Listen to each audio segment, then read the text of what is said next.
BJP सरकार ने हमारे एक्स सर्विसमैन को धोखा दिया है। धोखा इसलिए दिया है क्योंकि जो वन रैंक वन पेंशन का निर्णय है, आज ये सरकार उस पर भी यू टर्न कर रही है। आज ये कहते हैं कि हम सैनिकों का, एक्स सर्विसमैन का सम्मान करते हैं। ये एक्स सर्विसमैन का सम्मान नहीं है, ये उनका अपमान है। जो मांग सैनिकों की है, एक्स सर्विसमैन की है, वो सही है। हम उनके साथ हैं, उनके साथ खड़े रहेंगे। ये दुख और दुर्भाग्य की बात है कि ये एक्स सर्विसमैन के साथ भी राजनीतिक कर रहे हैं। और आप बात कर रहे हो अमृतकाल। अमृतकाल, मैं तो 2014 से अब तक राहु काल देख रहा हूं। दोस्तों, राज्यसभा सांसद कपिल सिब्बल जी ने हमारे सभी भूतपूर्व सैनिकों और सैनिकों की आवाज़ को भरे सदन में बुलंद किया है। उन्हें स्पष्ट तौर पर बीजेपी सरकार को बोला है कि आप तो कह रहे हैं कि अमृतकाल चल रहा है। अमृतकाल नहीं, मुझे तो लग रहा है 2014 से यहाँ राहु काल चल रहा है। और उसके बाद उन्होंने स्पष्ट तौर पर यह बताया कि किस प्रकार से इस देश के एक्स सर्विसमैन के साथ ये मौजूदा सरकार धोखा कर रही है, इस देश के एक्स सर्विसमैन के साथ नाइंसाफ़ी कर रही है। कितने दिन हो गए, आखिर कितना वेट आप कर रहे होंगे, कितना सब्र का बांध डेफिनेटली आपका टूट चुका है और इस सरकार के कान पर जू तक नहीं रेंग रही है। इस सरकार का कोई भी भरोसा नहीं है दोस्तों कि सर्कुलर ऐसा निकाल दें जिससे ये एक स्टेटमेंट में ये कह दें कि हम एक्स सर्विसमैन को एरियर दे पाने की स्थिति में नहीं है। इस सरकार की कोई भी गारंटी नहीं है कि एक्स सर्विसमैन को एरियर देगी। लगातार विपक्ष आवाज़ उठा रहा है, हमारे एक्स सर्विसमैन की आवाज़ को बुलंद कर रहा है और किस प्रकार से इस देश के एक्स सर्विसमैन के लिए, भूतपूर्व सैनिकों के लिए मौजूदा सरकार ने सिर्फ झूठे वादे करके उनका वोट बटोरा है और वोट बटोरने के बाद गद्दी हासिल करते ही किस तरह से मुंह मोड़ लिया है इस देश के भूतपूर्व सैनिकों से, वो सब के सब सदन के पटल पर माननीय सांसद कपिल सिब्बल जी ने लिखा है। और क्या क्या कहा इन्होंने अपने स्पीच में, सुनिए ये वीडियो।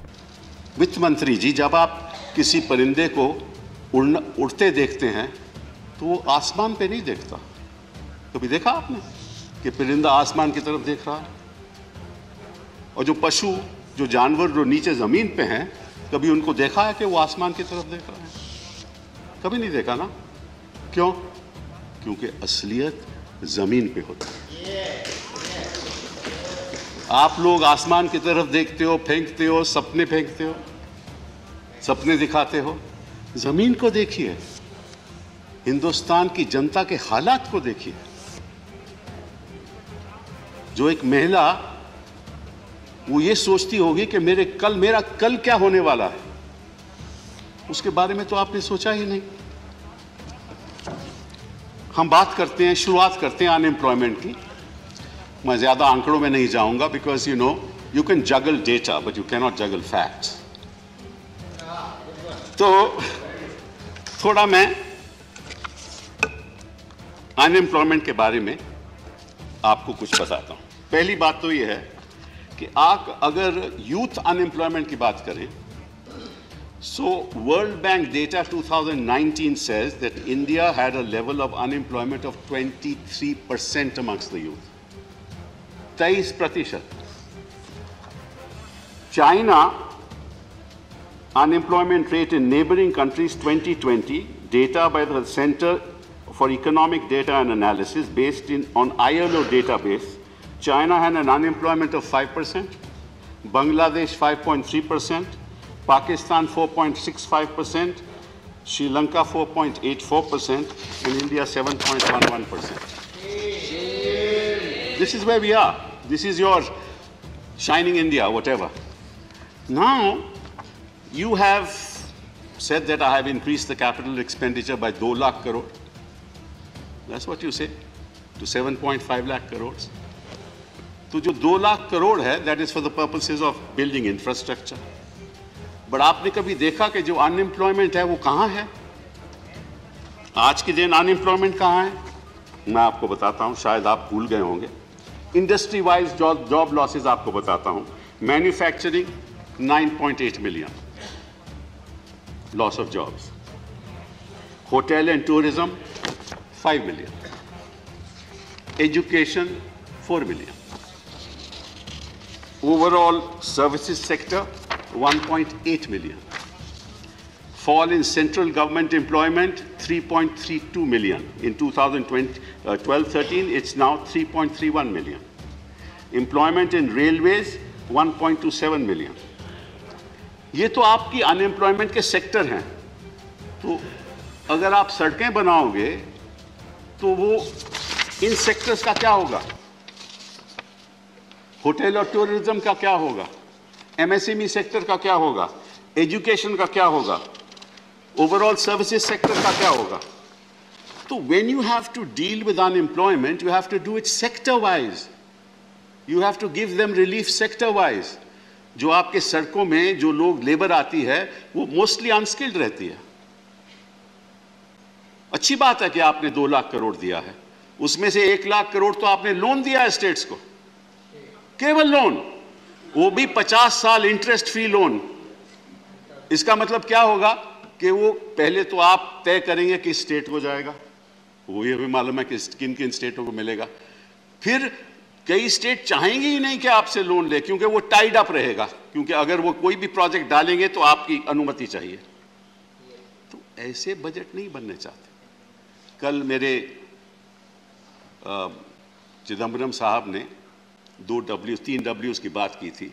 अभी हम वेल्थ की बात करते हैं, because I believe that this particular budget has no vision, no real long term plan. And let me explain something to you, and through you, hopefully the people of India are listening. Anywhere in the world, wealth is created in universities. Wealth is never created by industry. Industry uses the ideas and the innovations that come through young people in the universities and then turn them into goods and services. So if you give benefits to industry, it's not going to create wealth. It is going to create wealth for those individuals, but the real wealth for of the nation will be created in the university system. And let me tell you that, and you'd be really shocked. And the other real wealth created will be on the basis of research and development. What kind of investment do you make in research and development? I'll give you some very interesting figures. That's why countries like America are wealthy, and that's why countries like India are where we are. The R&D percentage of GDP, and I'll not go into that, the US spends, mark the figure, $606 billion every year on R&D. What is our expenditure? And this is on PPP terms.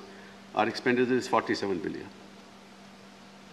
How is this country going to progress? China spends $514 billion on R&D. Countries like Japan spend 172, and they've got much smaller populations, $172 billion. Germany, $131 billion. France, $63 billion. Now, unless you put money in R&D, how will you create wealth? Unless you give your students the freedom, not the kind of freedom that we have seen in JNU, but the freedom to think, to converse, to have the freedom to decide on what to do, to bring about new ideas. If you go to any university in the United States, most of the universities are funded by the government.